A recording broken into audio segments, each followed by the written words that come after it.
Hey everyone, it's Whitney. Welcome to today's video. Today I'm going to be showing you how to refinish and how to replace fabric on some outdoor patio chairs. So the fabric I'm using today is called duck canvas. Now this is really sturdy.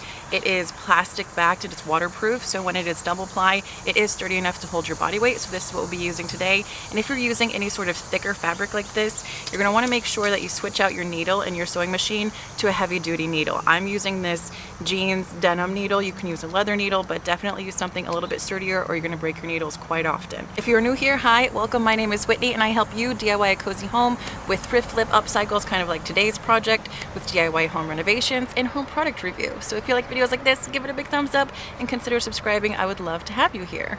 These chairs have seen better days, but we are going to give them a little love and a new life. So the way that this fabric is held on is with like a little metal rod and some screws. So I'm gonna go ahead and unscrew this so we can use this existing piece as a template for our new fabric pieces that we're gonna make.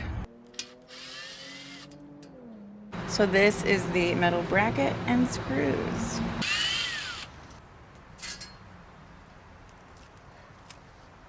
So let's take this inside and we will create a new piece using this as a template.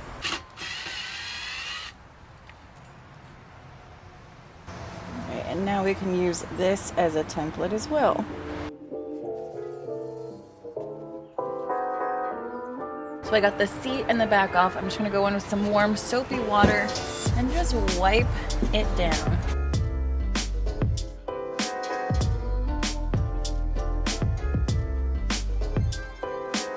Using this Rust-Oleum paint and primer in flat black.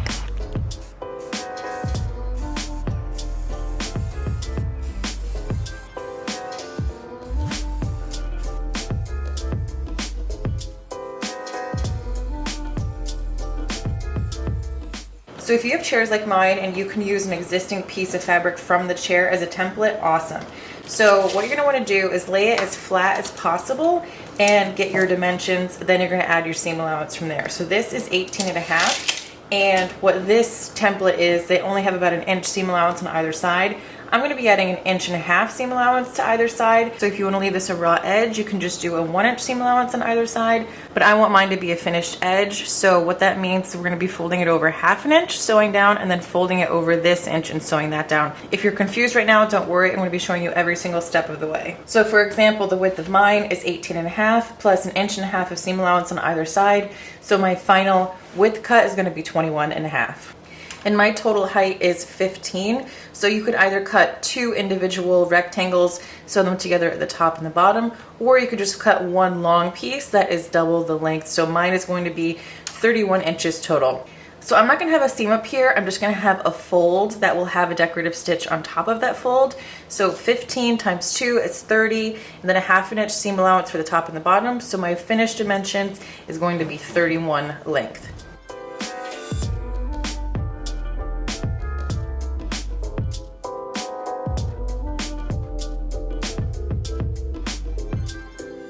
So I'm taking that piece I just cut, we're gonna fold it right sides together and then make a crease along the fold.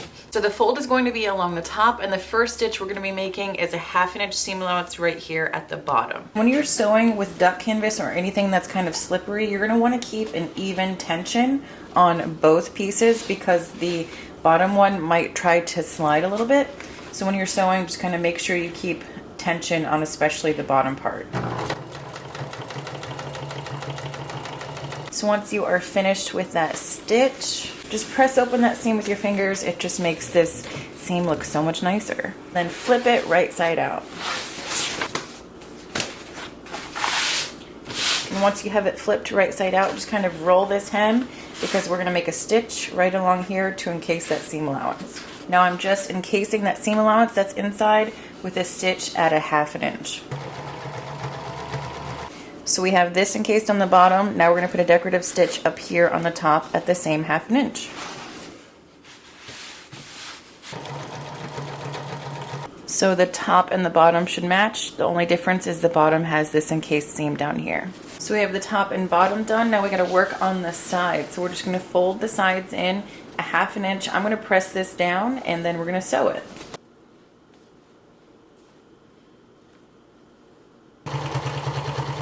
So once you get this seam done, we're gonna fold this in at about a 1-inch seam allowance, because this part is what is actually going to be attached to the back of the chair. So we're gonna fold it over at 1-inch seam allowance, and then we're gonna stitch in the ditch, which means we're gonna stitch right on top of this seam we just created. So here's the old one. The way my chair is designed, there's a little tiny pocket right here for, basically it's a little rod that's going to go in there, kind of like boning, to kind of stabilize the back and make sure that this doesn't slip through the metal piece that holds this on or slip through the screws. So it's just like a little reinforcement piece. So we have to make a stitch right here to create a pocket for the little rod that's going to go in here. So this is what it should be looking like so far. So we're going to take that little piece out of here so we can put it in our new one.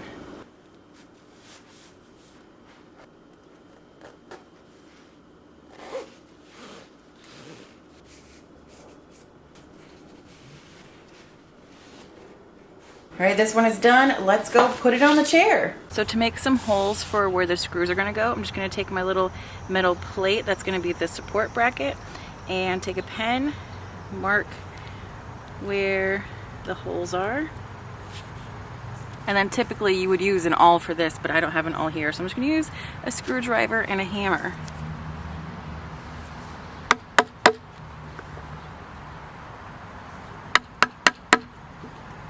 So I'm lining up the metal piece right against this channel that has the rod in there. All right, top screws in. So this whole side is secure. Now we're gonna do the same thing. Just bring it over, pull it tight, and pray that it fits. Well, that looks pretty darn good.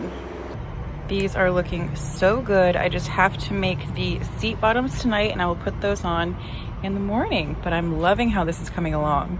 Now I am just making the seat part the same exact way as I made the back part, but with the seat dimensions.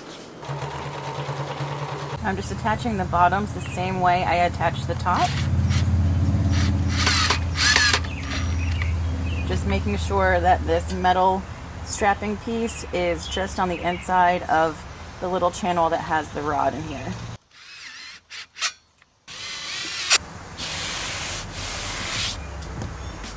Looking good. You guys, these came out so good. I'm so happy with the fit of all of these. Using the old seat and backing part as a template totally worked. I'm loving this. All right, let's test it out. Oh, feels sturdy, feels secure. That's the most important part, right? Because you don't want it to rip and fall through it. That's a no bueno.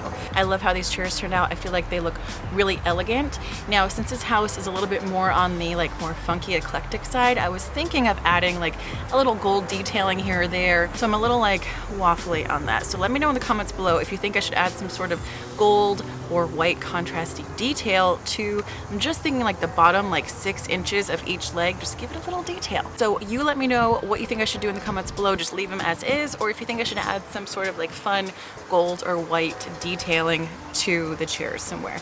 Let me know. If I get enough votes down below, then I will update them over on my Instagram, so make sure you're following me over there. It's at Whitney Baldwin Home. All right, I hope you guys like this video, and I will see you all on the next one. Bye.